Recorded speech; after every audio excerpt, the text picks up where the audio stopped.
interchanges, railways, and upgraded airports are connecting communities and spurring substantial economic growth.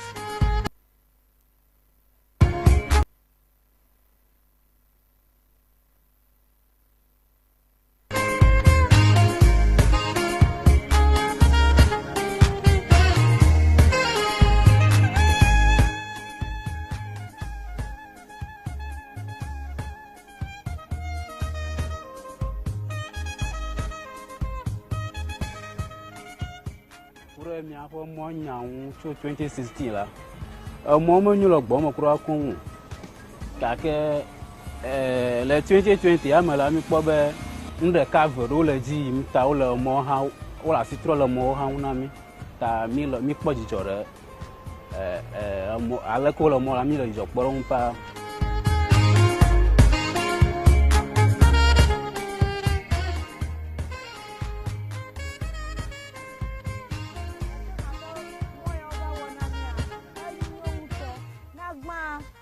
Vafia, Bubluku allo, Amo Ponakata, Kakalifi Hova Wamoya, Bubluma Galamoju, Nebe Azomwa, Avaton, Adovu free aide, Accra lo Fisia Canina. Na a dovu chofina de Accra, a momonyota and no more Gigi, Kakalifi Hova Wamwa. Gabu Viadeco at the, would therefore, Tamadak NPP government.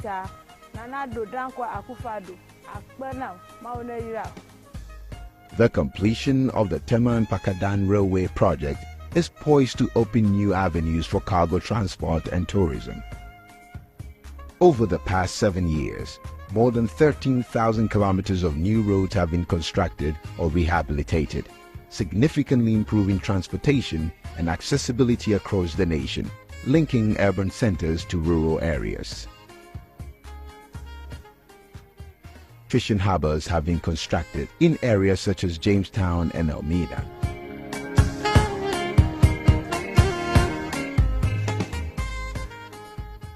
Matranda marriage dasi wa aya fishing harbor nanado aya adema edna community no maka mama ho abakwasam de fishing harbor no Elmina, you started their professional harbor, and I'm a metra for 1 room.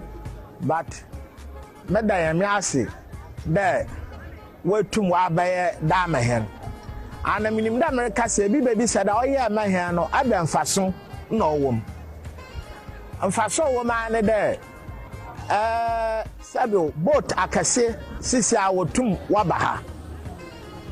Why baby sir and Messi Afono what to watna what tananam Motu Makade the whole Ghana Elmina starting from the water at the basin called disco woman Kofibia why hama one boat one bibia wa ikroma enti Sibir Shaba Motu Makade fishing harbor why no Oyaza Ame Ednaman and Fason, on a Ghana in Alaso and Fason.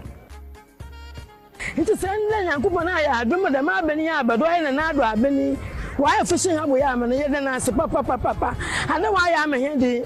You are oh, boy, since I need to find to work your sin, and one penny, I can do 1 pound. If you are so Bobo Coffee, no when you're not ready to burn. See, then I said, what I can say, how is it what I can see now with 2 more barra? I'm not feeling no go around like who are not low. I'm not feeling Yalian. I'm a macho, or I'm a sergeant, I'm a feeling of fear, no market, where police officer, where doctor, where school, where NPP, Dr. Kofi, no Kofi, we are near now. Wakaboy actually was and Wakababa fishing about hospital. Well, benefit if our Gabi maker will be one bar at a mutual project and I'm if you are be another failure. If I walk Gabia, like a Gabia Mokomela, I'm a truly Sebuka family nation color. Kimoko Nikasha, I'm feeling like or Game, I want to have a if I hear and a time to move to the next chapter with bold solutions that builds on the solid foundation laid.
Ghana, a nation imbued with profound history and vibrant culture, has witnessed remarkable transformation over the last 8 years. Across the sector of infrastructure development, under President Akufo-Addo's leadership, infrastructure development has taken center stage.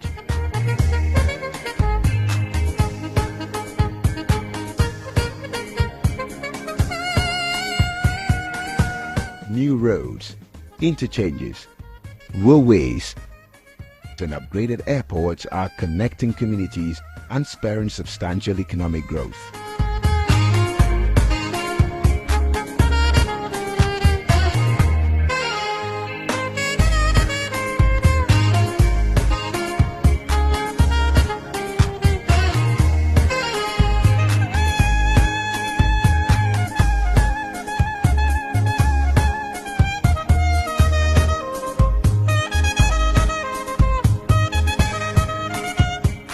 Mi afọ mo nyawu cho 2016 la mo mo nyulo gbo mo kura kun ka ke le 2020 ya mala mi po be nde cover o le ji mi ta o le mo ha o la sitro le mo ha una mi ta mi lo mi po jijore mo ale ko le mo la mi lo jijo poro npa.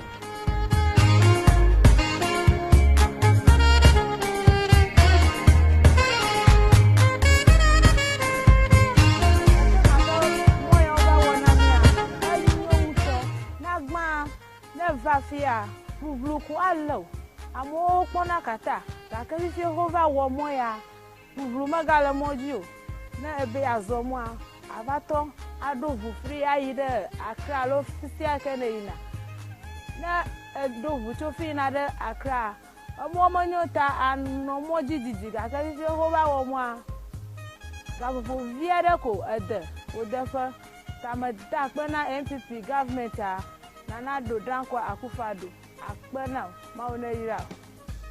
The completion of the Tema and Pakadan Railway project is poised to open new avenues for cargo transport and tourism.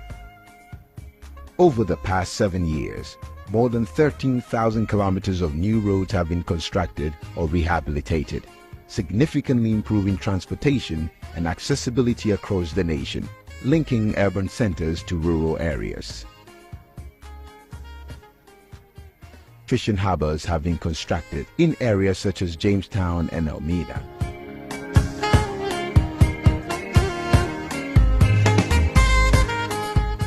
Matranda marriage dase wo fishing harbor nanado ɔyɛ ɔdema Edna community no maka mama ho abɔkɔsam dɛ fishing harbor no Elmina ya starte da ya professional harbor na mara metra ha mpo one room but meda ya mi ase da wetum wa baye da mahen ana minim da America se bi baby said oye mahen no abemfaso na owom mfaso wo ma ne de sabe boat akase sisi a wotum wabaha why baby sa mbesiafo no wotum watena watananam motum akade the whole Ghana Elmina starting from the water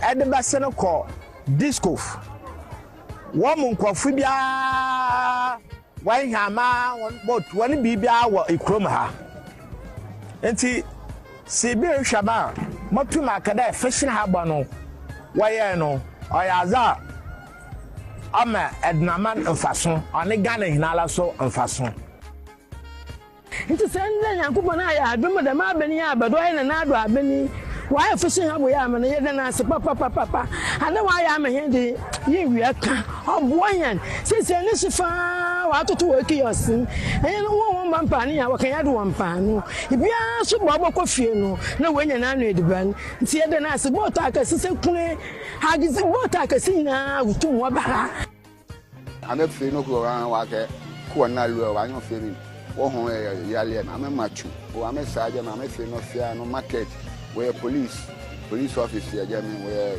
doctor where school ya jame where NPP doctor ya jame ko fe no ko ni ko fe bu ya nu na ko bo ya akole wa san ko ba fishing about hospital wo benefit na ho e ba wa gabi me ke wo gbagin no wo ba ake ni tu project na me fe e wa bi na ba fe le e ba wa gabi wa daga gabi mo ko me la me tuni sebe ka family ne shikola me kimo ko ni ka shaba ma ko me fe na he o ga me abo na ba fe ame e ba hian me wa.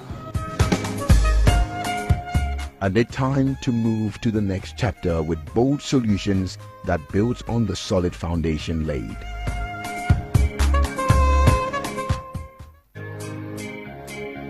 Ghana, our nation in economic transformation.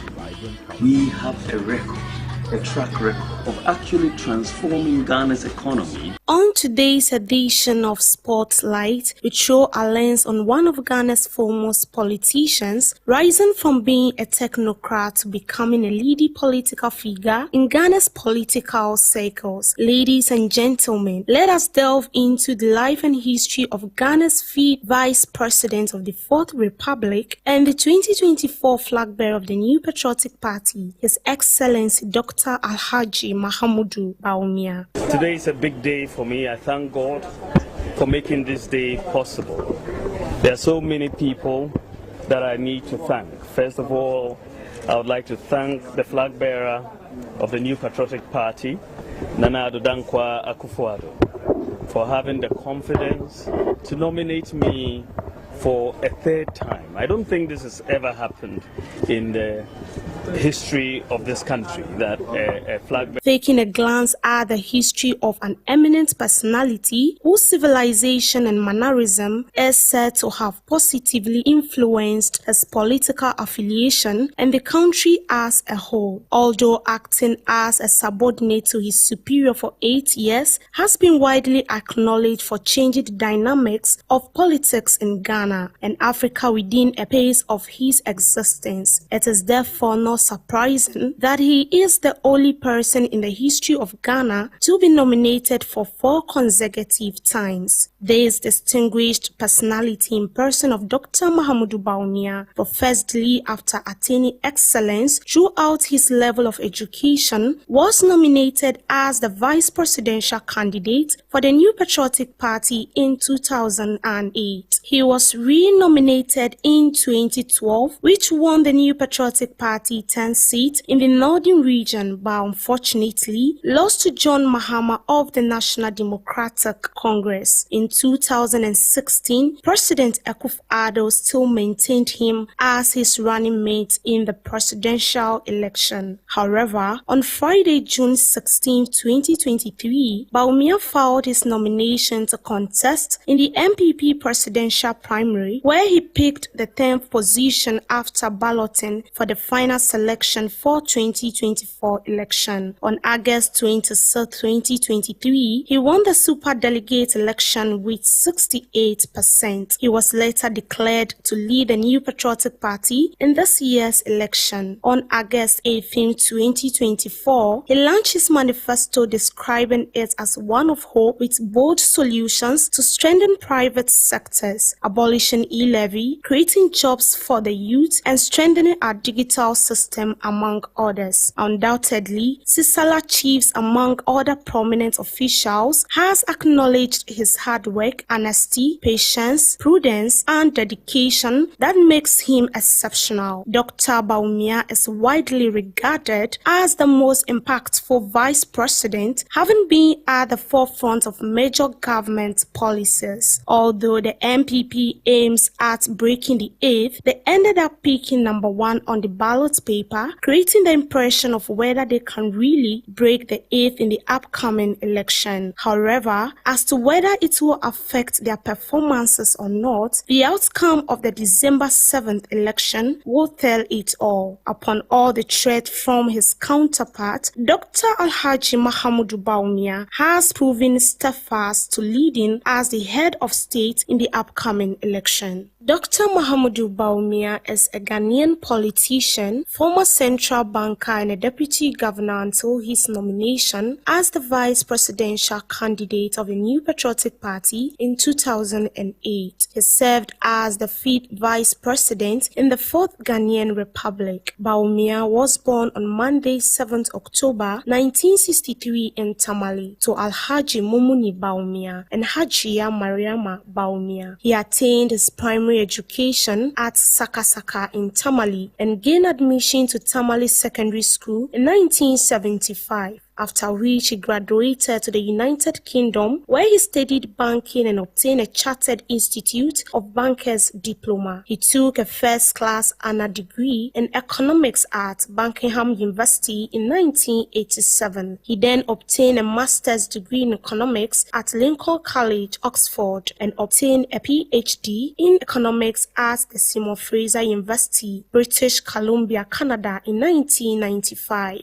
where he specialized in macroeconomics, international economics, development economics, and monetary policy. He served as an economist at the research department of the International Monetary Fund in Washington and as a resident representative of the African Development Bank in Zimbabwe. Between 1996 and 2000, Bawumia served as an assistant professor of economics in the Hankama School of Business at Baylor University in Texas, USA, where he received the Young Researcher Award in 1998 and also listed in Who is Who Among African Teachers in 1999. He has also published 2 books on monetary policy and economic development. Alhaji Bawumia returned to Ghana in 2000 to work as an economist at the Bank of Ghana, where he was appointed as the deputy governor of the Bank of Ghana in June 2006 by former President John Kufuor. In 2016, he was appointed by President Akufo-Addo as his running mate in 2016 elections. Meanwhile, on August 26, 2023, he won the Super Delegate Congress election by the New Patriotic Party with 68%, beating 9 other candidates in the build-up to the party's National Delegate Congress to elect their flag bearer. Currently, Dr. Bawumia has been elected to lead the New Patriotic Party for election 2024 as flag bearer. He has also launched his manifesto and outlined his policies to be implemented if elected elected as president in the upcoming election. Although some Ghanaians are contemplating on his poor mismanagement of the economy and his competence of leading the country, it is unclear what the outcome of the election may be as to whether it's going in favor of the NPP government or the other way around. He is married to Samira Bawumia and gifted with 4 children. The vice president is also known for several philanthropic works.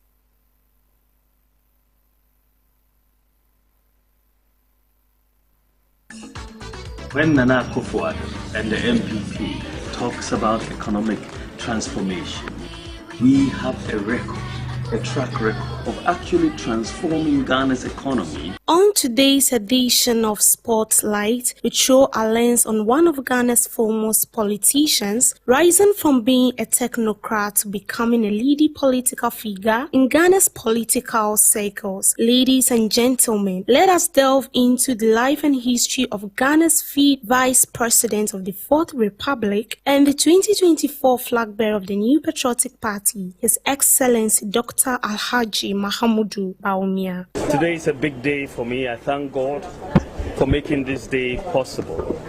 There are so many people that I need to thank. First of all, I would like to thank the flag bearer of the new Patriotic Party, Nana Dankwa Akufo-Addo, for having the confidence to nominate me for a 3rd time. I don't think this has ever happened in the history of this country that a flag. Taking a glance at the history of an eminent personality whose civilization and mannerism is said to have positively influenced his political affiliation and the country as a whole, although acting as a subordinate to his superior for 8 years, has been widely acknowledged for changing the dynamics of politics in Ghana and Africa within a phase of his existence. It is therefore not surprising that he is the only person in the history of Ghana to be nominated for 4 consecutive times. This distinguished personality in person of Dr. Mahamudu Bawumia, firstly after attaining excellence throughout his level of education, was nominated as the vice presidential candidate for the new Patriotic Party in 2008. He was re-nominated in 2012, which won the new Patriotic Party 10 seats in the northern region, but unfortunately lost to John Mahama of the National Democratic Congress. In 2016, President Akufo-Addo still maintained him as his running mate.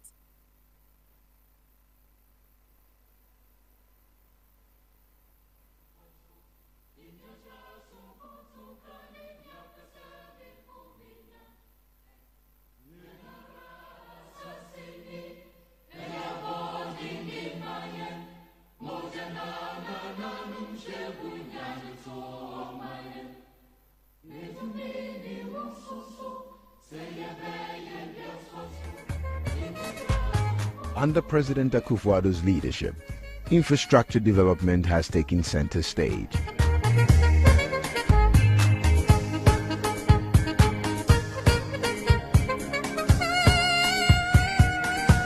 New roads, interchanges, railways, and upgraded airports are connecting communities and spurring substantial economic growth.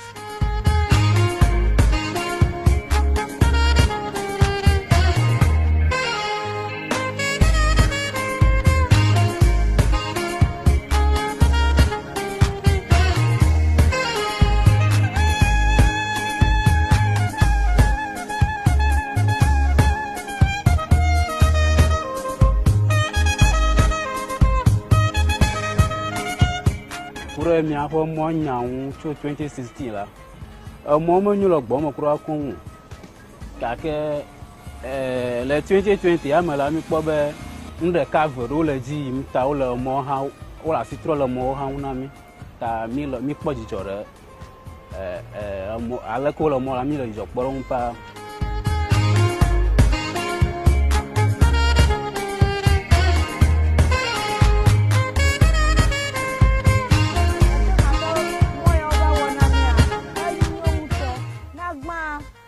Vafia, Bubluku allo.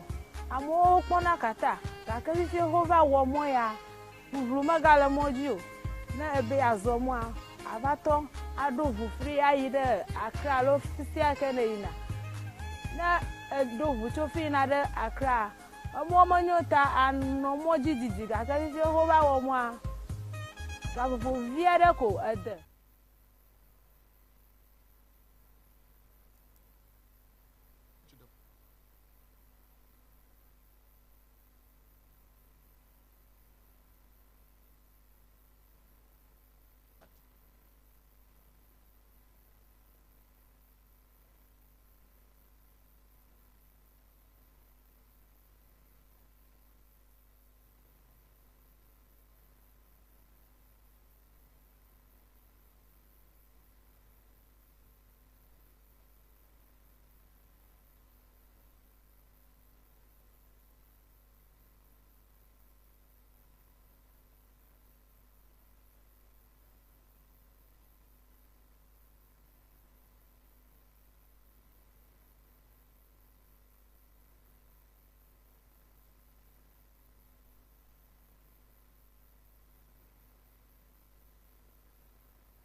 Balance.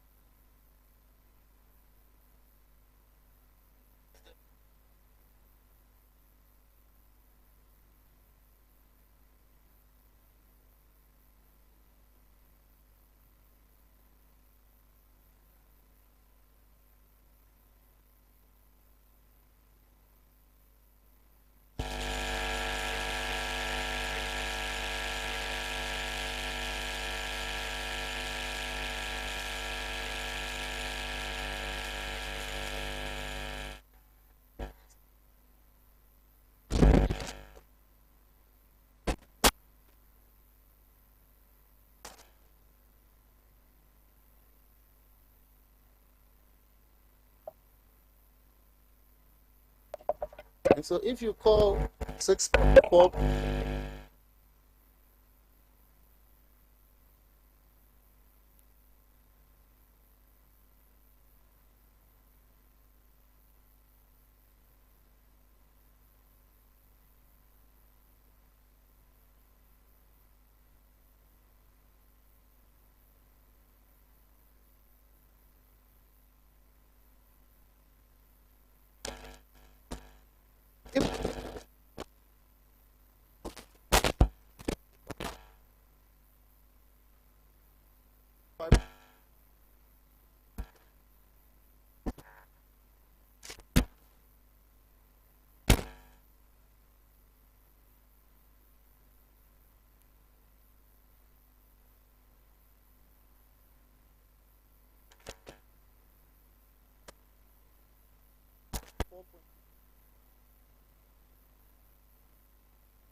devices, visual big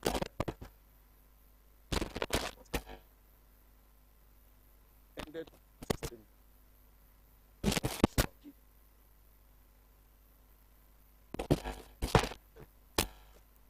End of 2024 gained 2.1% deficit.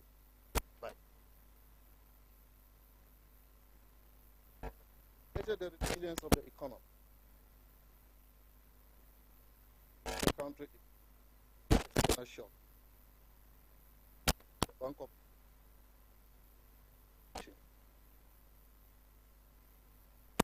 largest 9. The performance of IMF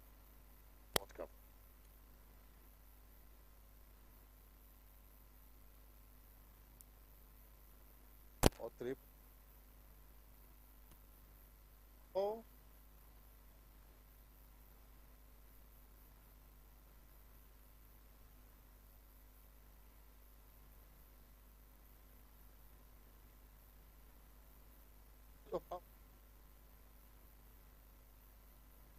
English.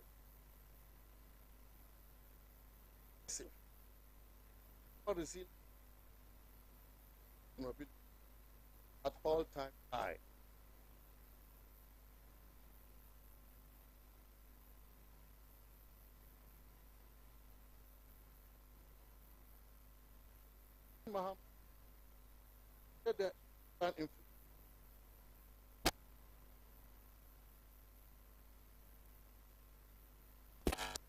Indicators of a badly managed economy. It's important to provide context to this. Following the COVID-19 and supply shocks globally, prices of food and other essentials increased substantially. Even in the advanced countries, inflation averaged 7%, very high for countries that are used to 1% or less inflation. The causes of this rise in inflation globally were not far-fetched.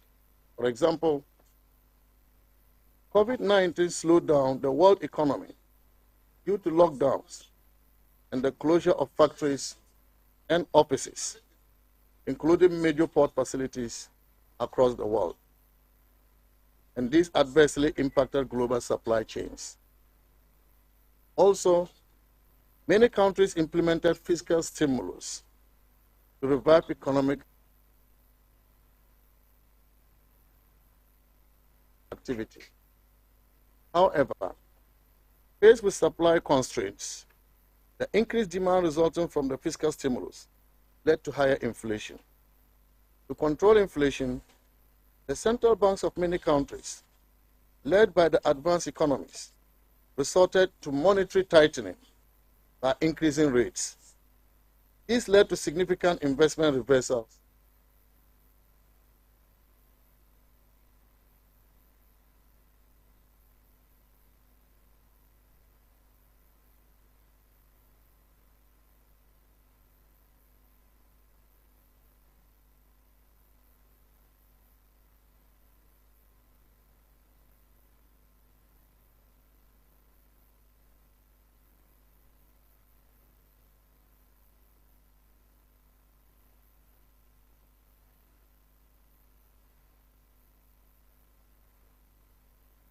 to bring down from 50.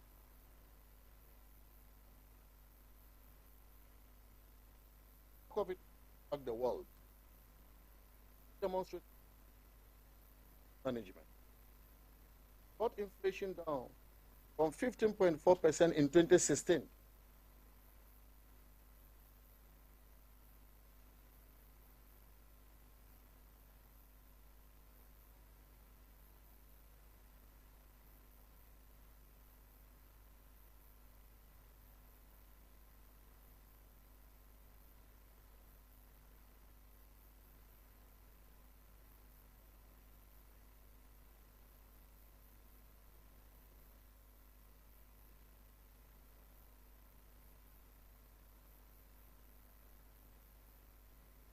4.6% in 2021, and then to 54% at the peak of the global economic crisis in 2022. Even laymen can understand this. How the current managers of the economy cannot understand this can only be born out of political dishonesty. The adverse circumstances the NPP administration faced were unprecedented, but said did not exist when President Mohammed's government achieved headline inflation of 15.4% above the target of 10.1% in 2016. We know that there is an inverse relationship between inflation and the strength of a currency. A higher depreciation of the currency will automatically pass through to inflation in developing economies like Ghana. This means that inflation will also be higher, and the reverse also holds. Therefore, following the sharp depreciation of the cedi in 2022 by 50%, inflation was also going to rise sharply. This strong pass-through would naturally be a major challenge for the managers of the economy. By reducing the rate of depreciation to 19% in 2024, we have seen the muting of the pass-through to inflation, and these efforts cannot be glossed over. These efforts by the previous administration and the favorable results produced should be appreciated by President Mahama and improved for even better outcomes for our people. These effective efforts should not be disregarded and belittled for political reasons. As a country, we gain nothing by this kind of politics. Ladies and gentlemen, it is important to note that the rate of 6.5% depreciation we have witnessed year to date in 2025 is not informed by any sustainable strategies by the current government. The current disparity between inflation and the rate of depreciation is evidence of heavy central bank intervention on the market. The Mahama administration and the central bank can do this, but this is happening only because the previous administration left a gross international reserve of $8.9 billion by the end of 2024. This is being used to shore up the value of the cedi. The president deliberately, as you know, avoided this in his statement. Fellow Ghanaians, the true state of the nation is that exchange rate stability, which we saw before the end of 2024 and which has continued into the first quarter of this year, is not by any magic from the Mahama government. It is because the Akufo-Addo government left significant levels of international reserves for them. In addressing the issue of buffers created to support expenditure and maturing debt obligations, the president focused on the sinking fund as if it is the only source of buffers. The sinking fund is just one of our buffers. At each point in time, the government designates some accounts for buffer and for purposes of special payments. In the last 8 years, such accounts included the sinking fund, the Eurobond proceeds account, the IMF proceeds account, and the Treasury Main 2 account. For example, the IMF third review disbursement of $360 million was done on 2nd December 2024, but this was kept as buffer, part of which was used to pay coupons amounting to $346 million to Eurobond holders on 3rd January 2025. This was not done from the sinking fund. Similarly, in October 2024, we paid $520 million to our Eurobond holders for the first coupons and other fees. But again, this was not done from the sinking fund. How could we have done these payments if we didn't have buffers? Yet the president thinks that the only buffers we have is the sinking fund. The NPP also left significant amount of buffers, more than 5 billion Ghana cedis from the 2024 revenue collected by GRA in the Treasury Main 2 accounts, which the new government has used. Yet the president failed to talk about it and focus only on the sinking fund. On the financial sector, ladies and gentlemen, the president again played to the gallery by stating that, and I quote, "The financial sector continues to struggle despite the previous government reportedly spending 29.9 billion Ghana cedis on the financial sector clean-up exercise to date." Reportedly spending 29.9 billion Ghana cedis on the financial sector clean-up. Typical of NDC's usual sweeping statements, he made this conclusion. Can you please put that off, please? Put this off, please. Control it. Just please, let's go back. On the financial sector, typical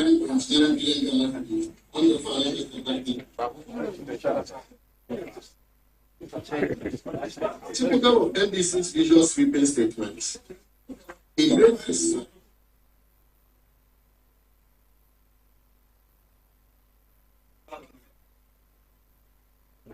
Thank you very much. Thank you very much.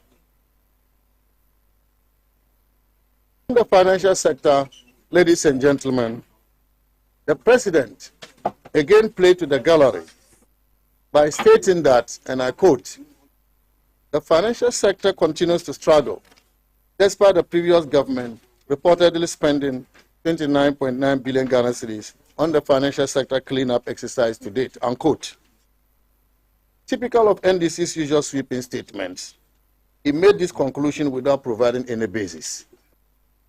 Whilst we sympathize with those who were adversely affected by the financial sector cleanup, the exercise was well intended to protect the banking industry from collapse, protect depositors' money, and revive the economy.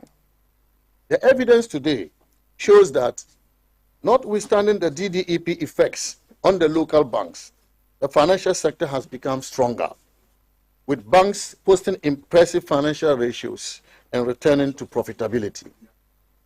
This is the true state of the financial sector in Ghana. The Bank of Ghana's recent publication, Summary of Economic and Financial Data, January 2025, provides very rich information about the performance of the financial sector.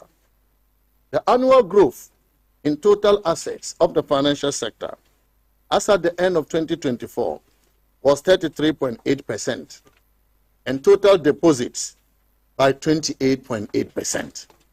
Similarly, in terms of liquidity, all liquid assets to short-term liabilities grew by 46.3%. The capital market shows similar strong performance, with the GSE All-Share Index year-to-date growing by 56.2% by December 2024.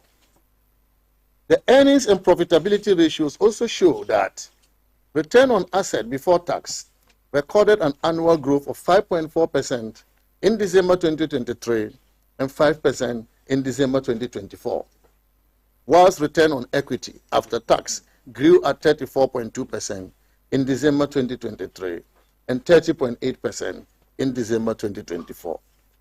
It is no secret that the strength of an economy is also determined by the strength of its financial sector.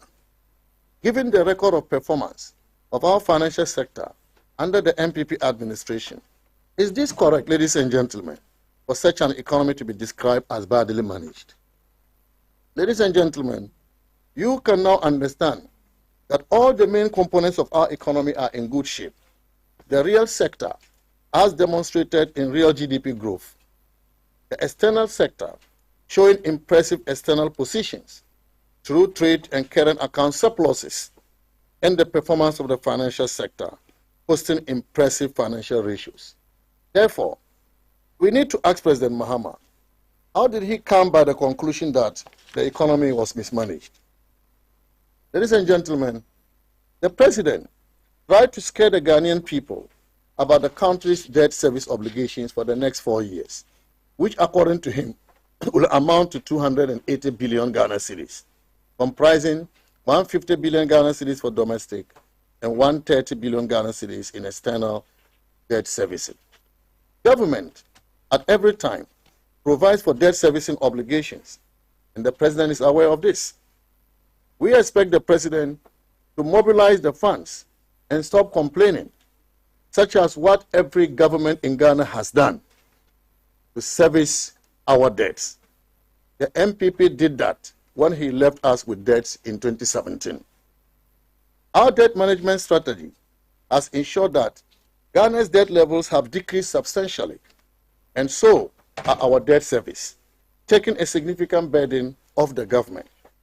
We have ensured that through strong negotiations, the servicing of Ghana's debts owed to our official bilateral creditors, $5.4 billion, has been rescheduled until after 2026. The NDC government didn't negotiate this. The agreement we reached with the Official Creditors Committee for Ghana entails a rescheduling of all debt service, principal and interest, falling due between 20th December 2023 to 31st December 2026. As a result, no debt service under bilateral debt will be paid until after 2026. I want to repeat that. No debt service under bilateral debt will be paid until after 2026. including the debt we didn't pay in 2023, since we declared the debt standstill. This was negotiated by the NPP government, that we will not pay our debts to our official creditors until after 2026. Ladies and gentlemen, the rescheduled amounts to be paid are expected to be repaid in 16 years and in 17 years respectively after their contractual due date. Start servicing after 2026, but the amount we are rescheduling between 2023 and 2026, we won't pay them at all until after 16 and 17 years when their contractual due date have expired. This is the work the NPP government has done. Delays in payments will be compensated for by interest accruing on the amounts at concessional rates ranging between 1% and 3%. This offer applies to all our official bilateral creditors and ECA-backed facilities signed and disbursed before end 2022. Ladies and gentlemen, as you can see, this provides briefing space for the new government. The NPP is not in government to benefit from this. It's briefing space, significant briefing space for the new government. Yet President Mahama will not talk about that. In addition, the debt service relief from this negotiation stands at $2.8 billion, which the government of Ghana would have paid, but which now stands as savings to the country. Again, President Mahama will not talk about this.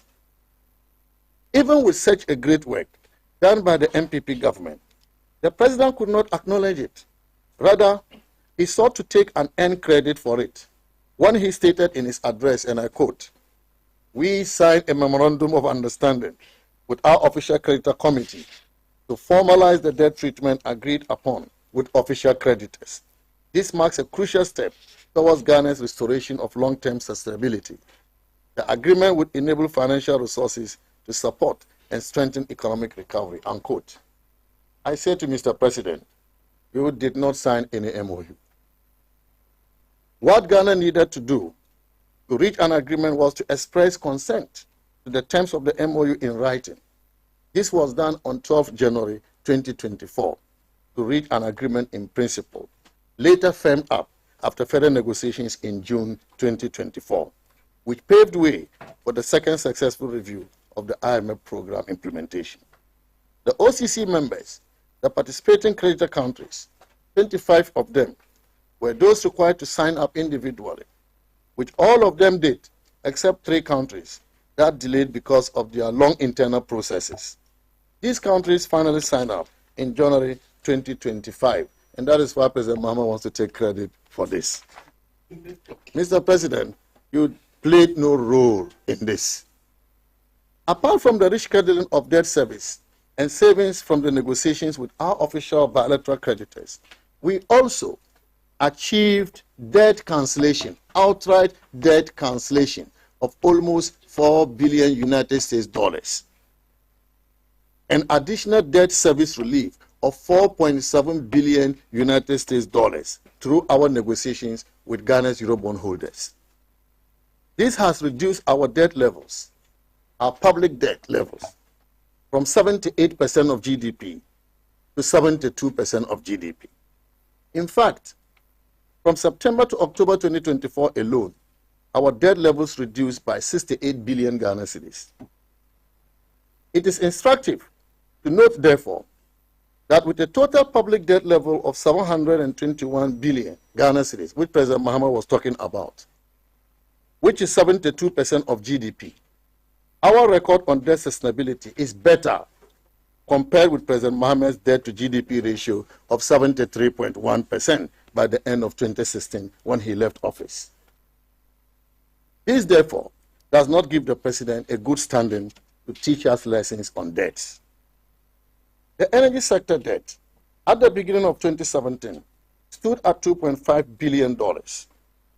According to the Ghana Energy Sector Recovery Program, the energy sector was badly managed by President Mahama to the extent that the debts could reach $12 billion in 5 years if nothing was done about it.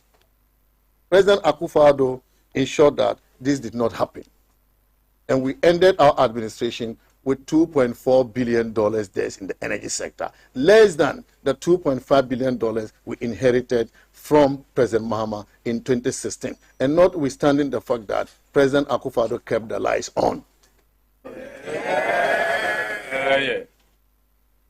The NPP administration kept the lights on by spending $6.2 billion in the process over 7 years, with 2024 expenditure on energy alone standing at $1.4 billion. It is important to state also that the bulk of the ECG debts the President referenced in his address came from excess capacity payments because of take-or-pay energy contracts signed by President Mahama. These payments could not be reflected in electricity tariffs because PURC allows for only the cost of energy consumed to be in tariffs and not the cost of contracted energy. This is what resulted in the debts. And so we ask, as we often do, now who caused them? President Mahama should have been the last to come talking about energy sector debts, when the bulk of the debts were caused by deals that he signed in his previous administration. Even with these debts from President Mahama's energy deals, Nana Akufo-Addo kept the lights on. We expect the President to do the same. Keep the lights on, Mr. President. The President refers to some 55 stalled projects funded from external resources because of non-disbursement of $2.9 billion, pales in the shadow of the savings we have made for Ghana, which he's going to be a beneficiary of anyway.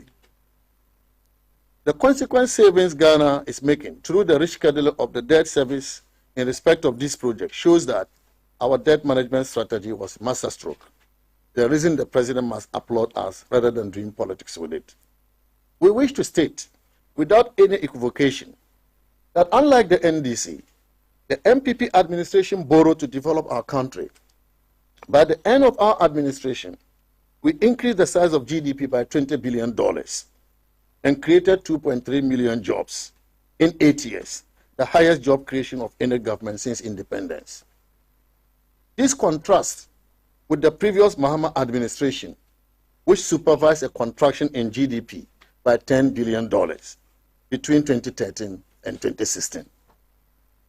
The President's assurances to bondholders about his commitment to honor matured coupons is good.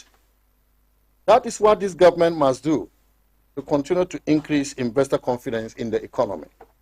However, to present this as a new policy or measure is to play mischief. The honoring of the matured coupon payment of 6 billion Ghana cedis in cash and 3.4 billion Ghana cedis in kind due in February 2025 to all domestic debt exchange program bondholders, which President Mahama's government did, was the fourth of these payments. The previous 3 payments honored under the NPP administration. So it is not new. I was even shocked because when we did the payment, the 3 payments, it was the Ministry of Finance which issued statements. I was shocked that for the 4th payment, the President himself issued a statement as if to say that this is an achievement. This is the first time this is happening. I was very shocked. And I was wondering how the professionals at the Finance Ministry, who usually do this, were feeling. I was wondering. Such professionals have been have been asked to shut up for the President to do that job.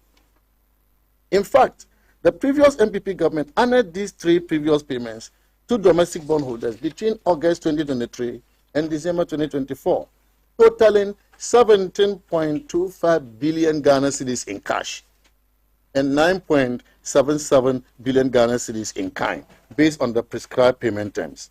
Also, individuals who did not tender their bonds were paid coupons amounting to 515 million Ghana cedis at various times between 2023 and 2024, in line with the MOU signed between the government and the coalition of individual bondholders. And we did these payments without all the noise about sinking fund. The breakdown of the payments were as follows. First payment, August 2023, total payment of 8.55 billion Ghana cedis. Second payment in February 2024, total payments of 9.11 billion Ghana cedis. And the third payment, August 2024, total payments of 9.35 billion Ghana cedis. Energy sector. The government's handling of the power situation has increased uncertainty about economic growth prospects this year. The promises by the president in his address to the nation to fix the current dumsor cannot be different from those he made during the 4 years of dumsor endured by Ghanaians between the end of 2011 and 2016. Not even the creation of a new ministry of power by him would save the nation from the excruciating effects of dumsor, resulting in the dismissal of then Minister for Power in January 2015. Even in 2016, there were major power interruptions which were blamed on maintenance and what was described as localized faults, a new term for PR stunt intended to cover up dumsor, as the government was avoiding issuing load shedding timetable despite public demands for it because the general elections were close. Yet, the Ghanaian people knew dumsor had not ended because they lived with it and continued to suffer from it. Mr. President, you did not fix dumsor as you claimed in your address. What? Your record on dumsor is abysmal, unlike your predecessor, Nana Addo Dankwa Akufo-Addo, who kept the lights on. Yeah. As we are back to dumsor in another Mahama term, Ghanaians remember with fear and anxiety the potential devastation this could cause for them and their businesses, especially small businesses like hair salons, welders, dressmakers, and many more who earn their daily bread from these vocations. Many people and businesses have already felt the pinch and the pain of living with the current dumsor. We have also seen the return of electric generating sets in shops, in clinics, and at social events. Mr. President, this is the true state of our nation and not what you presented to Parliament. To ameliorate the impact of these erratic power challenges, we, the mighty minority, call on the government to publish a load shedding timetable today to help people and businesses plan effectively to offset some of the losses the economy is currently suffering from. On the petroleum sector, the record will show that production of crude oil has declined because President Mahama signed contracts with 13 companies, most of which, in fact, all of which, had no technical or financial capacity to undertake oil activity. However, President Akufo-Addo administration rather introduced measures for aggressive reserve replacement on assumption of office in 2017. As a result of these measures, between 2018 and 2022, 7 discoveries of crude oil were made. Ladies and gentlemen, as industry watchers know, the COVID-19 pandemic slowed down operations across the oil industry in the world, which affected the appraisal of these discoveries in Ghana. To incentivize these companies, the then government, the Akufo-Addo government, took the decision to restore their lost time to them. Several amendments were also made to the existing frameworks to provide further incentives to the industry. The NPP government could therefore not be accused of creating a hostile business climate and excessive political interference in the words of President Mahama. The NPP administration also added to crude oil production with the coming on stream of Jubilee Southeast in September 2023, which added 30,000 barrels of oil per day to production from the Jubilee field, thereby taking production from the field to 100,000 barrels of oil per day. Ladies and gentlemen, we are alarmed at the risk of these power challenges, reversing the economic turnaround in Ghana, as evidenced by the resurgent economic growth achieved last year. The dangers to economic growth are very visible for us to see. There is no reliable power supply now. Investors are being turned away by a government that is baselessly painting a bad picture of its own economy.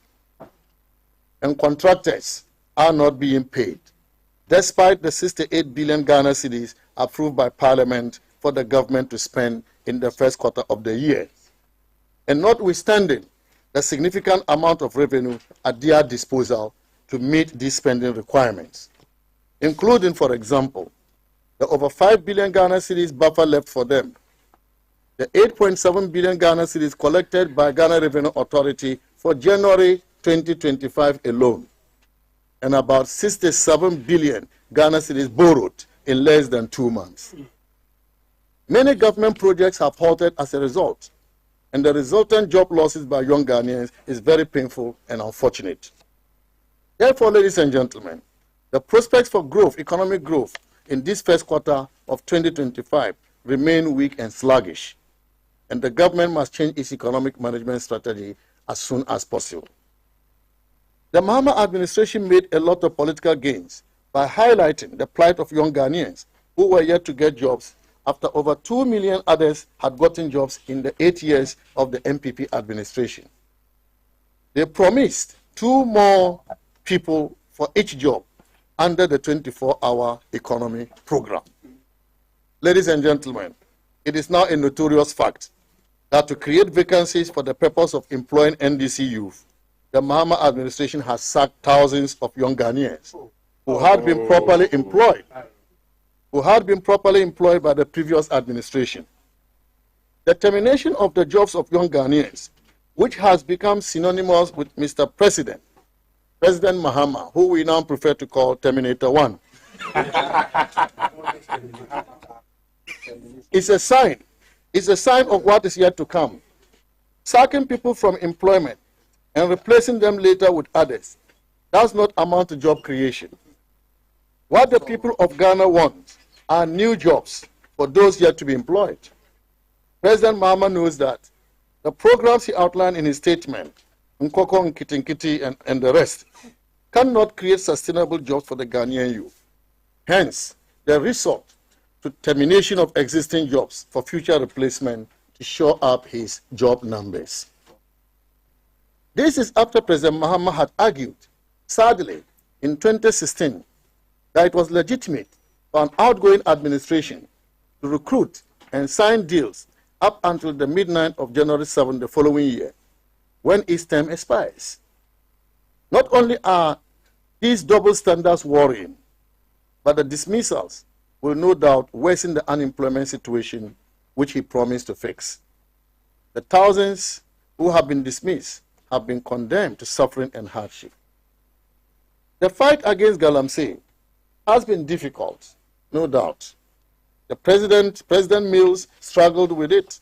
President Mahama struggled with it in his first term. And despite the best of efforts, President Akufo-Addo also struggled with it. After having made so much propaganda about it, while in opposition, key NDC figures appearing before Parliament's Appointments Committee could not substantiate any of the propaganda allegations of the NPP being complicit in the galamsey phenomenon. In contrast, media networks are now reporting that weeks after the election,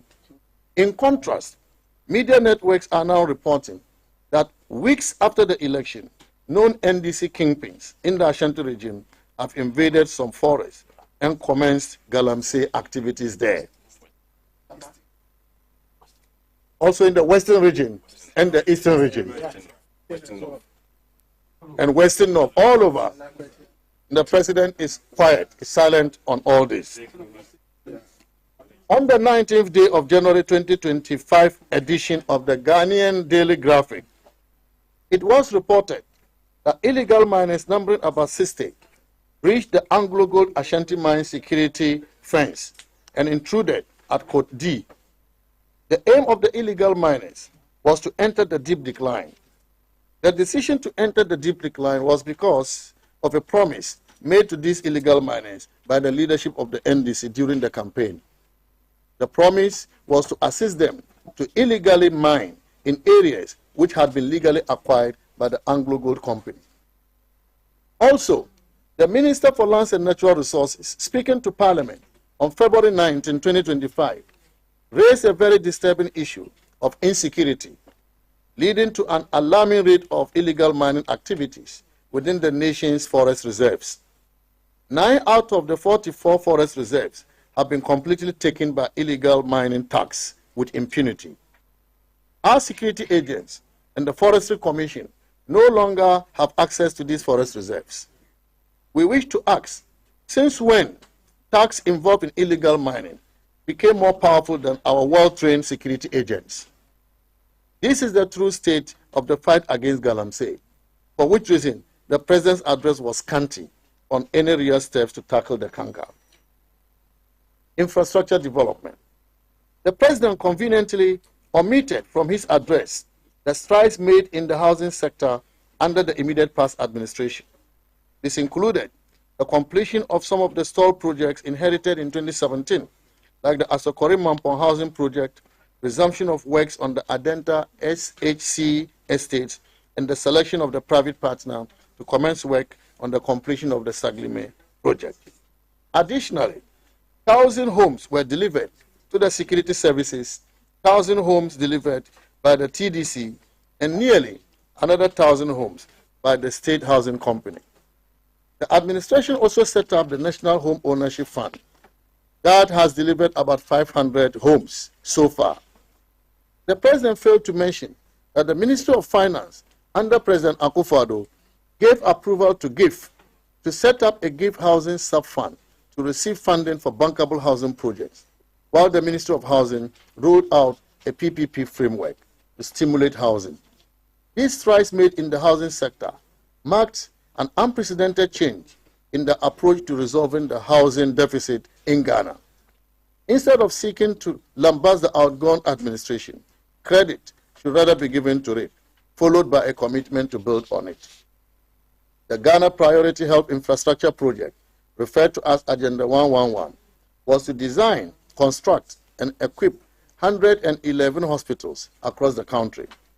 The need for the construction of hospitals became essential after Ghana recorded its first case of COVID-19 on 12 March 2020.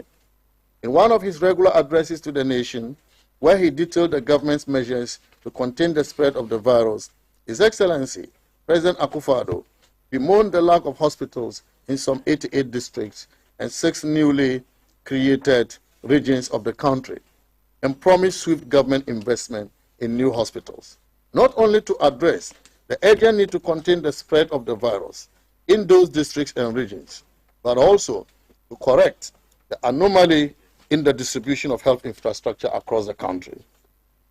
The initial hospitals comprise of 101 district hospitals, 7 regional hospitals, 2 regional psychiatric hospitals, and 1 national psychiatric hospital in Accra. The program was, however, revised to include 3 district hospitals, thus expanding to cover 114 sites.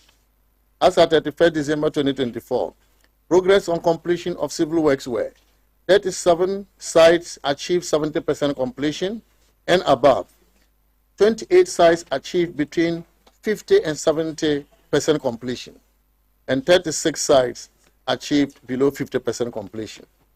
These district hospitals, 3 district hospitals, and this is important because some people have gone out there to say only 1 was completed. 3 district hospitals achieved practical completion, equipped and commissioned on 5th December 2024. And they are Atrima Konwuma Municipal Hospital at Trede, Konwuma Municipal Hospital at Trede, the Oforikrom Municipal Hospital at Kokoben, and Ahanta West Municipal Hospital at Bokro. We also had dedicated sources of funding. Some have said that we were just doing it in an ad hoc manner. We had dedicated sources of funding from the government annual budgetary allocation and the CAPEX component of the annual budget funding amount from oil revenues. Total outstanding amount to complete all these district hospitals and the zonal psychiatric hospitals as at 31st December 2024 was $1.3 billion. In his haste to misinform the Ghanaian people, the president told a group of clergymen who visited him in his office that he needed $1.7 billion to complete the Agenda 111 projects. In his address to the nation last week, he put the amount at 22 billion Ghana cedis, and that is $1.4 billion, at 15.5 cedis to $1. So, Mr. President, which is the correct amount? We have taken note of the new government's plan to abandon these projects by proposing to relaunch the ABFA from oil revenues used in financing these projects to other projects. This is unacceptable, Mr. President, and this certainly will lead to significant cost overruns, which will later come to hurt our country. The NDC has resorted to a deliberate distortion of road sector data as a way of undermining the work the NPP administration has done. When it is reported that between January 2017 and June 2024, the NPP successfully undertook works covering a total length of 13,624 kilometers, the NDC mischievously reports it as a claim of some 13,000 kilometers of brand new roads. We have always made it clear that this figure represents the total kilometers of roads we worked on, including construction of brand new, reconstruction of dilapidated roads, rehabilitation of bad roads, and upgrades of roads in poor condition. This is a major achievement when compared to the NDC's paltry 4,636 kilometers delivered by the Atta Mills and Mahama administration over the entire 8 years in office, covering the same scope of works. So we are talking about 13,624 kilometers versus 4,636 kilometers. And yet they say we criminally mismanaged the economy. Ladies and gentlemen, between 2019 and 2016, the Atta Mills and Mahama administration managed to complete only 5 interchanges. And I mean just 5 in 8 years. Contrast this with the 9 interchanges delivered under the Akufo-Addo Bawumia administration. Additionally, the NPP started works on at least 13 other interchanges. In fact, our performance in the road sector has been so impressive that the World Bank Country Director stated on 7th August 2024 that in terms of road density, kilometers of road per 100 square kilometer land, Ghana has road access that exceed the regional average. 32.8 kilometers per 100 square kilometers in Ghana versus 17 kilometers regional average in Africa. That is nearly double the regional average. Ghana is also above the regional average in terms of rural accessibility. In Ghana, 63% of the population lives within 2 kilometers of all weather routes, as compared to only 47% in the Africa region. We must celebrate our achievements, ladies and gentlemen, irrespective of who is doing it. We must celebrate our achievement, irrespective of who is doing it. If it is Nana Akufo-Addo who did it, let's celebrate. Yes. If Mahama did it, let's celebrate. But we must celebrate our achievements as a country. Ghanaians can judge for themselves when it comes to roads and infrastructure. The record is clear. Our vision, our delivery, and our impact far surpass anything our predecessors achieved. Education. And we have the education minister, former education minister here. Throughout the president's address, the president did well to explain to the nation his vision for education, his commitment to continue the implementation of free senior high school is commendable. We also commend him for his commitment to continue President Akufo-Addo's drive to boost the tertiary gross enrollment ratio. Besides this, however, the vision espoused by President Mahama is uninspiring, exposing a profound education best practice and knowledge gap. Clearly, the president's speech lacked coherence and did not articulate clearly the role of education in the transformation of Ghana. Many of the initiatives announced are already being implemented with a high degree of success under the previous regime. Consequently, a number of reforms have taken place across all levels of education in Ghana, including tackling the learning crisis in the early years of education through the implementation of differentiated learning approach. In the face of COVID-19, teachers and other education workers came together and saved our nation from what could have been catastrophic learning losses. By working together, our primary 2 literacy jumped from 2% in 2015 to 38% in 2022. To equip learners with 21st century skills at the secondary level, the Ministry of Education, under Akufo-Addo's administration, had a total overhaul of the country's secondary education curriculum with a focus on improving national values, promoting STEM education, and preparing learners for the field of work. To make sure that our students meet global standards and participate in the fast growth of digitalization, advancing STEM education for Ghana's transformation was a key focus in our government. Thus, 13 STEM schools have been built across the nation. These include Awoso STEM Senior High School, Huasi STEM High, East Legon STEM Academy, Pasinpe STEM SHS, Bosonchi STEM and Girls HSS, and so on. In addition to that, over 20 STEM centers have been built in existing schools across the country. Contrary to the assertion by the President that the Ghanaian education system is outmoded, we have rather enhanced our education system during the last few years. An education system that has introduced courses like biomedical sciences, engineering, aviation, manufacturing engineering, robotics, and so on. We have also built science and engineering labs across the country. This system of education cannot be described as outmoded. It cannot be described as outmoded. Robotics.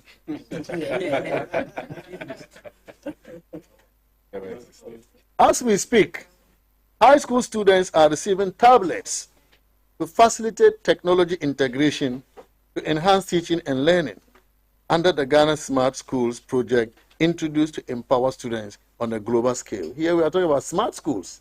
That cannot be outmoded. Whilst His Excellency, the President, has outlined his vision for education and skills development, it is imperative to acknowledge the substantial progress made under the previous administration in transforming technical and vocational education and training in Ghana.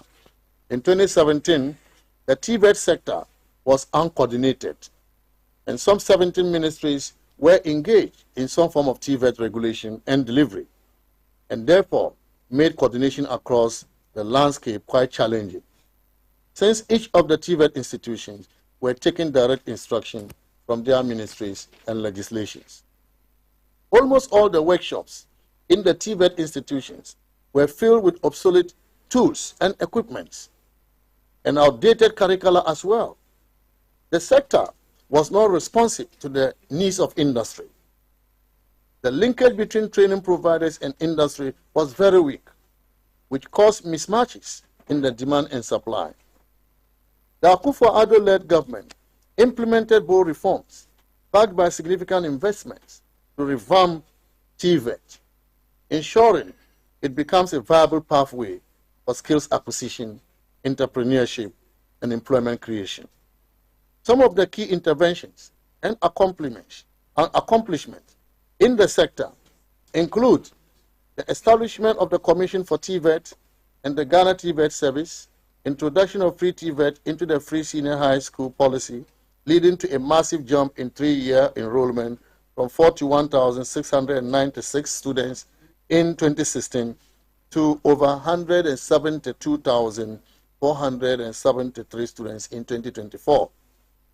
Construction of 4 new TVET Centers of Excellence rehabilitation and equipping of tertiary and pre-tertiary TVET institutions, implementation of competency-based training, establishment of sector skills bodies, among others. We have laid a very solid foundation for TVET transformation in Ghana. The focus should now be on consolidating these gains rather than presenting an inaccurate narrative that disregards these achievements. The future of TVET in Ghana depends on building upon those robust interventions to further enhance skills development and economic growth based on our proposed TVET policy that focuses on just transition, governance, access, quality, sustainable and efficient financing, research and innovation, competency-based training, and environmental sustainability. A little on the judiciary. The president complained about politicization of the judiciary and the need to make it independent. This is very unfortunate. This is a myth on their mind, their own minds, that they are pushing to the Ghanaian people to discredit the only institution that is not formed by political parties. The power to appoint lower court, district, and circuit court judges is in the Chief Justice, subject to the approval of the President under Article 148 of the 1992 Constitution. No political person has power to start the process. If the President doesn't approve, all he can say is no. What evidence then has the President got to portray that our judiciary has been politicized? Let's went to Article 144 of the Constitution. Superior Court judges are not appointed by the President alone. His choices must be approved by the Judicial Council and by the Council of State. Any refusal by any of these bodies means the President's nominee will not become a judge or be promoted. By Article 153 of the Constitution, the Judicial Council is made up of 14 constituencies. The President contributes in the selection of the Attorney General and 4 non-lawyers to the Council.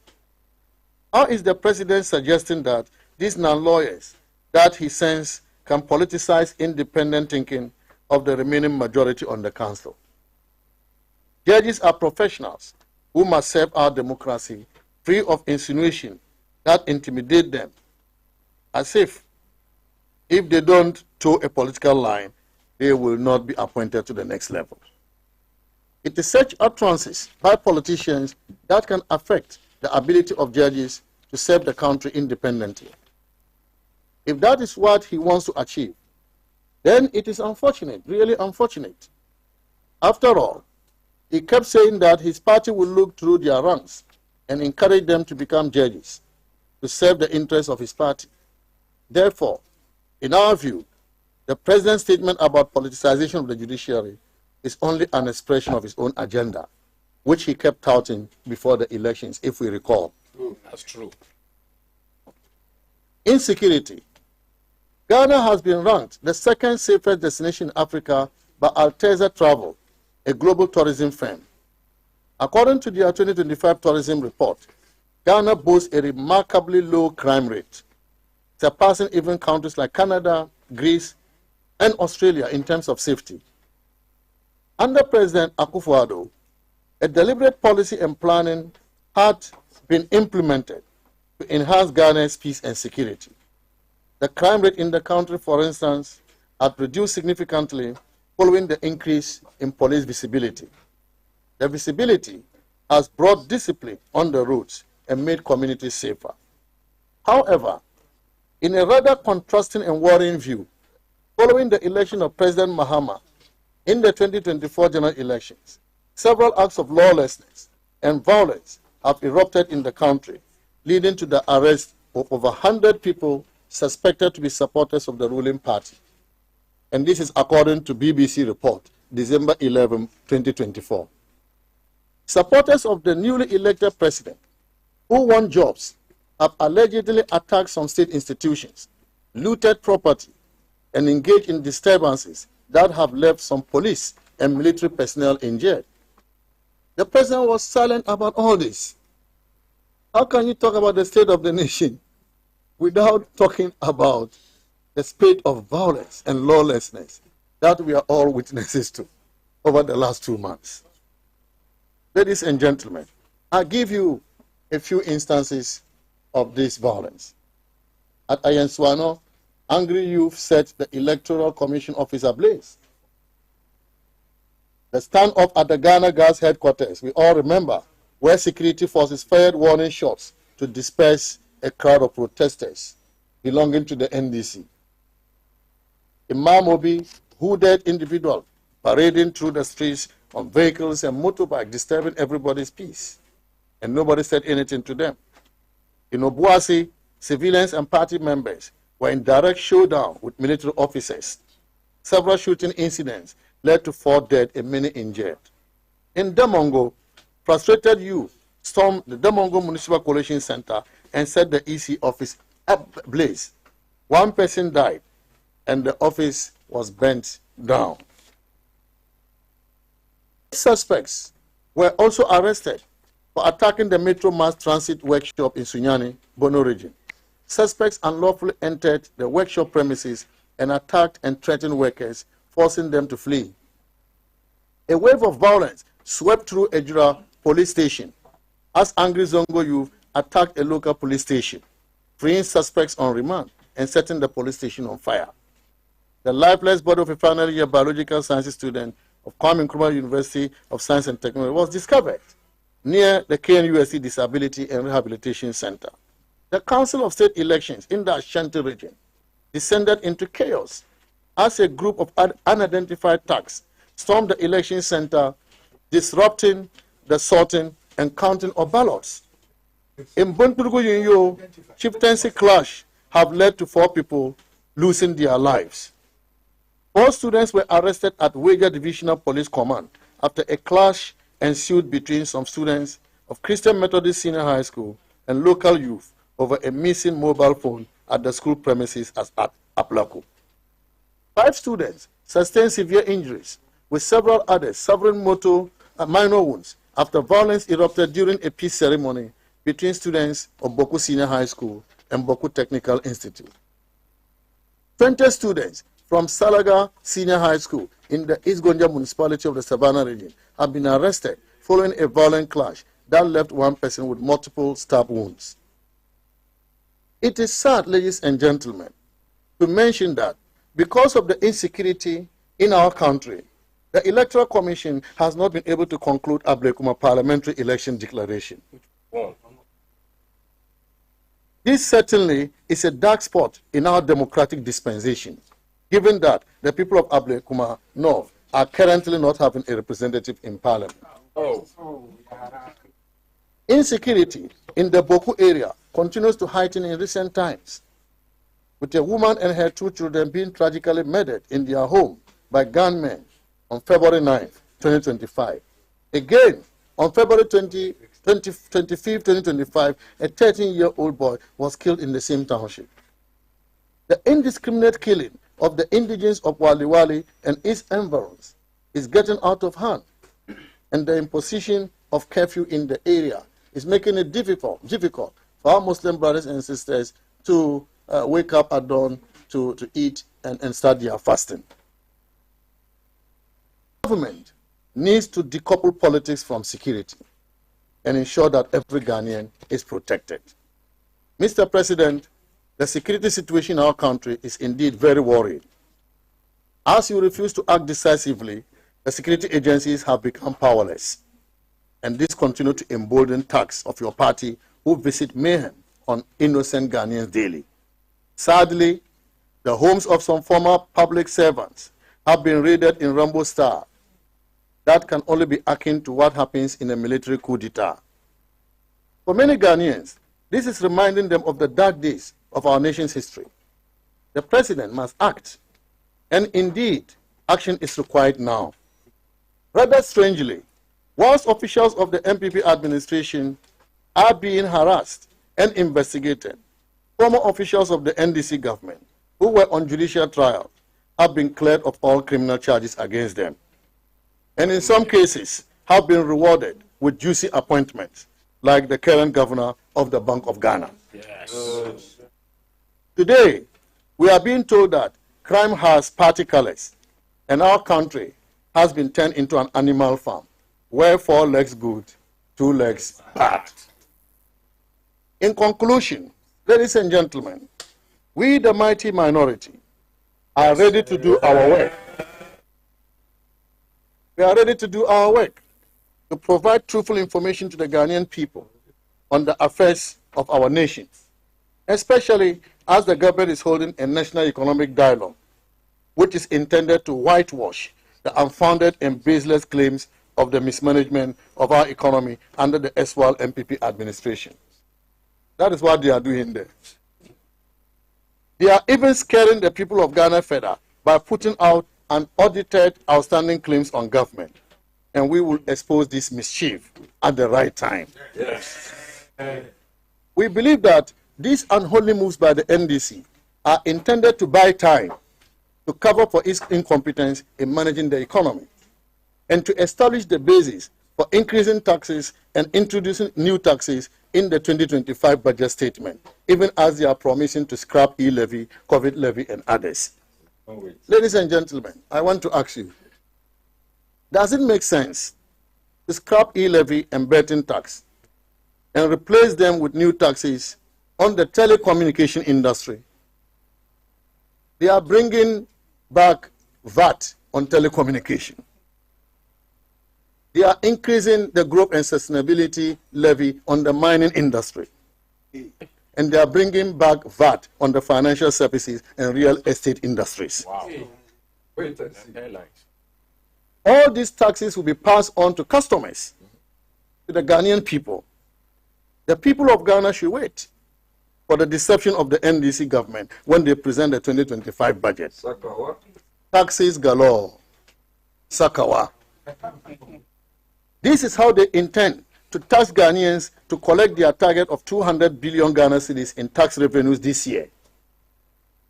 This NDC government accused us, the NPP administration, of overtaxing the people of Ghana, because by the end of 2024, the NPP administration collected 152.9 billion Ghana cedis, and that was 17% tax to GDP ratio, taking it from President Mohammed's 13% in 2016.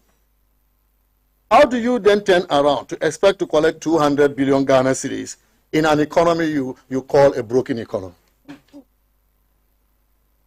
Ladies and gentlemen, we, the mighty minority, will join the people of Ghana to resist any attempt to smuggle in new taxes or increase existing taxes. We owe it a duty to hold the government accountable for Ghana. We can only accommodate scrapping of taxes. We cannot accept new taxes or increase in taxes. Ladies and gentlemen, as a country, we have come a long way, working closely with our key stakeholders, including the IMF, World Bank, the African Development Bank, our bilateral partners, domestic and international investors, and more importantly, the Ghanaian people, who have sacrificed so much to see us get this far. We can assure you all that our partners and most of the people of Ghana are not happy because the president used his State of the Nation address, in fact, the false State of the Nation address, to reverse the gains made, especially towards building confidence with investors. The president has painted the picture of a country that has been economically mismanaged, when in fact we have turned the corner from what we have all come to know was the worst economic crisis in Ghana following an unprecedented global crisis between 2020 and 2022. Even when they were confronted with a domestic challenge in the form of dumsor, they ran to the IMF to save the economy. How much more a crisis that plagued the entire world, including our country, and in no mean a proportion. What the president has done is like putting a gun on one's head and pulling the trigger. Investors had felt the hope of a resurging economy in Ghana and were looking forward to the new things the president was bringing to consolidate the gains. The president has effectively told them to go away because the economy is in crisis, contrary to the evidence.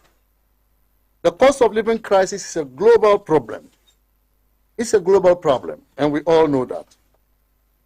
But that cannot be used to degrade the entire economy in the face of overwhelming data pointing to the contrary. And in addressing the cost of living crisis, the president himself walked or drove himself to a meeting with leaders of the labor union to assure them he was on top of his job, only to offer them 10% increase in the base pay. When his predecessor, Nana Addo Dankwa Akufo-Addo, without this drama, offered them 23% from January to June and 25% from July to December 2024, in an economy that is criminally mismanaged in the words of President Mahama. He also touted his economic struggle around the 24-hour economy to deliver jobs to the youth. However, the only area he mentioned was in the processing of passports, not even the incentives to industries that will create sustainable jobs. Does the president think that many Ghanaians will want to run out of the country because they know his poor record on job creation and are preparing to run out of the country, as a result of which they need 24-hour issuance of passports? Ladies and gentlemen, let no one be surprised at the blame game by His Excellency the President. It is not new. This is what the President said about the late Professor John Evans Atta-Mills in his last State of the Nation, delivered on January 5th, 2027, when he left office from his previous government. 2017, January 5th, 2017, in which he blamed the poor performance of their first 4 years, during which he served as Vice President. And I quote, Mr. Speaker, we inherited in 2013 an economy that was running a high deficit, with increasing inflation and interest rates. Mr. Speaker, we inherited in 2013 an economy that was running a high deficit, with increasing inflation and interest rates. It was also characterized by a rapidly depreciating currency. This unstable macro environment created an unfavorable investment environment for both indigenous and foreign capital, as well as investors. Our forum at Senchi was an attempt to forge a consensus for a homegrown fiscal consolidation program. The Senchi outcome eventually became the basis for the IMF Extended Credit Facility program we are implementing. Unquote. This is President Mohammed's statement about the government he served as Vice President. So, ladies and gentlemen, it appears we are back there. We are back there with another round of blame game. And don't forget, and another national economic dialogue.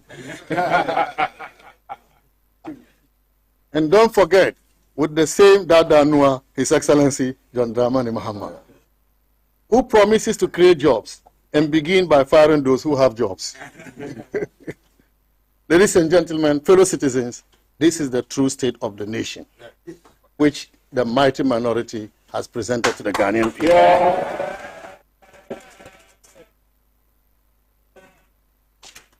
May the Almighty God bless our nation and make her great and strong. And thank you very much, fellows. So, good job. Ladies and gentlemen of the press, that is the true state of the nation. We are all well versed with the facts. So we'll leave you to go and deal with them at your various news portals. Thank you very much and have a great day. I'm sure you can still wait for me and we'll do our own things whilst our members are there. Kilometers of new roads have been constructed or rehabilitated, significantly improving transportation and accessibility across the nation, linking urban centers to rural areas. Fishing harbors have been constructed in areas such as Jamestown and Elmina.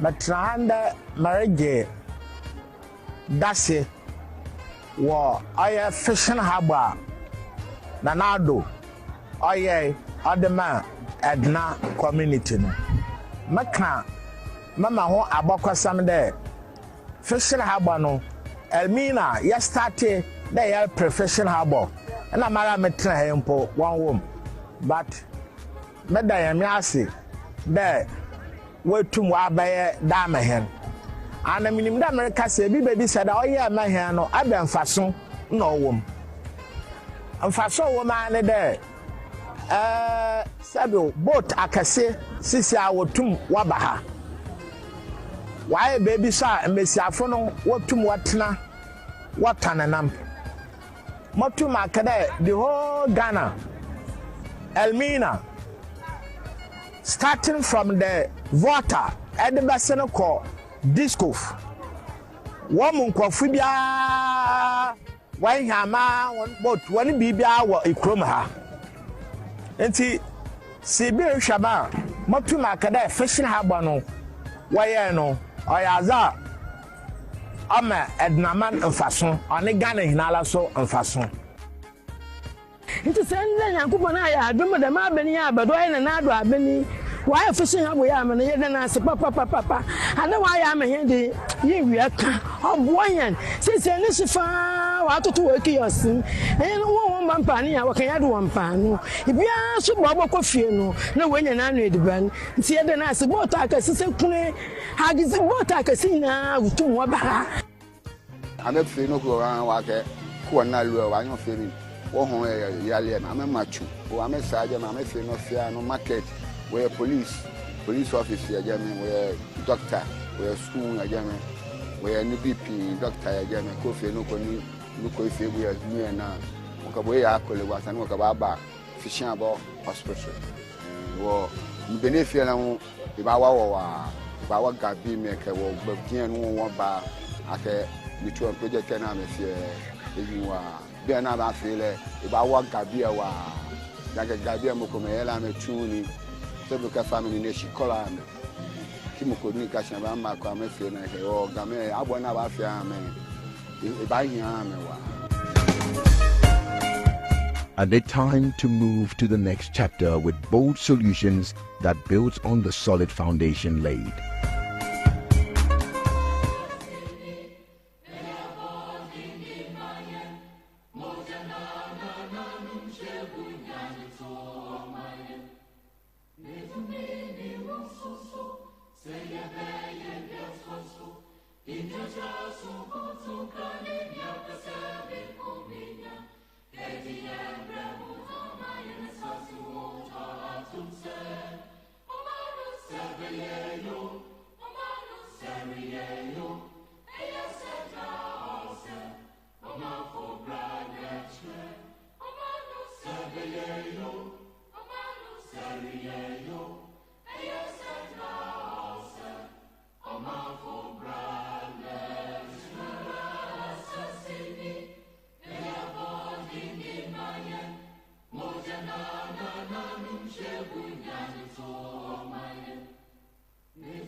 Ghana, a nation imbued with profound history and vibrant culture, has witnessed remarkable transformation over the last 8 years. Across the sector of infrastructure development, under President Akufo-Addo's leadership, infrastructure development has taken center stage.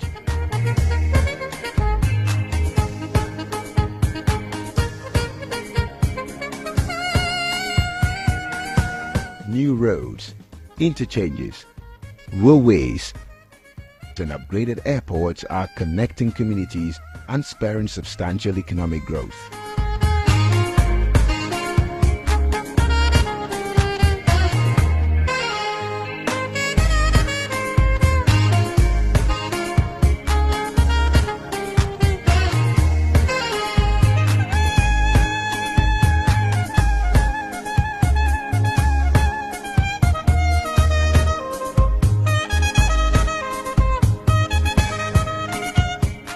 Mia for more young to 2016 la.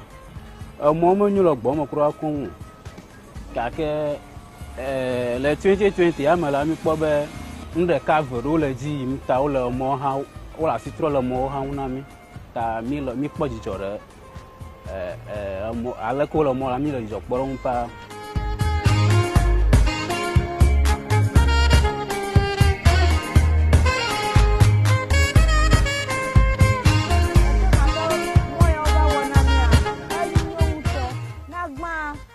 Vafia, Bubluku allo.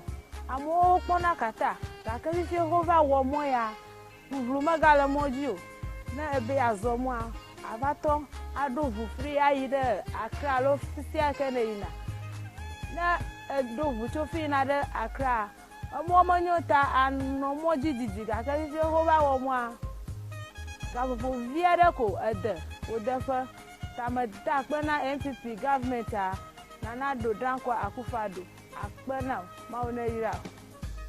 The completion of the Tema and Pakadan Railway project is poised to open new avenues for cargo transport and tourism. Over the past 7 years, more than 13,000 kilometers of new roads have been constructed or rehabilitated, significantly improving transportation and accessibility across the nation, linking urban centers to rural areas. Fishing harbors have been constructed in areas such as Jamestown and Elmina.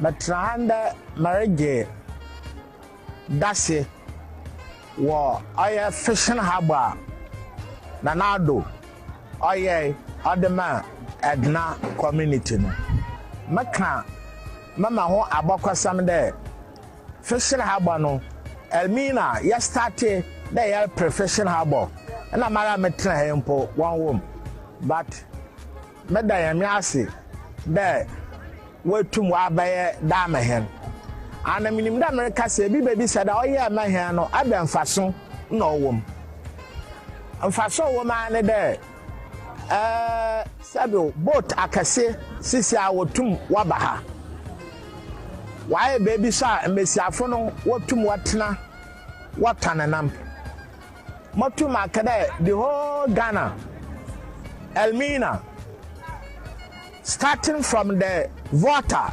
edebaseno ko disco womun ko fibia wan hama won boat won bibia wo ikrom ha enti sibi hwaba motum akade fishing harbor no waye no oyaza ama ednaman mfaso oni Ghana hinala so mfaso nti sende Nyankopon aya adom de ma bani ya bedo ina na do abani why fishing habo ya amana ye na se papa ana why am he de ye wi aka oboyan se ne sifa wa toto wa kiyosin no wo mampa ne ya wakan ya do wampa no bia so bo ko fie no na wanya na no ediban nti ye de na se bo ta ka se kune hagizi bo ta ka sina wutum wa bara ame fe no ko wa ke ko na lu wa nyo fe ni wo ho yale na ame machu wo ame saje na ame fe no fia no market where police officer ya jame where doctor where school ya jame where NPP doctor ya jame ko fe no ko ni ko fe bu ya nu na ko bo ya akole wa san ko ba fishing about hospital wo benefit na wo ba wa gabi me ke wo gbin no wo ba ake ni to project na me fe ebi wa bi na ba fe le ba wa gabi wa daga gabi mo ko me la me tuni sebuka family ne shikola ame kimoko ni ka shamba ma kwa me fe na he o game abo na ba fe ame e ba yin ame wa. And it's time to move to the next chapter with bold solutions that builds on the solid foundation laid.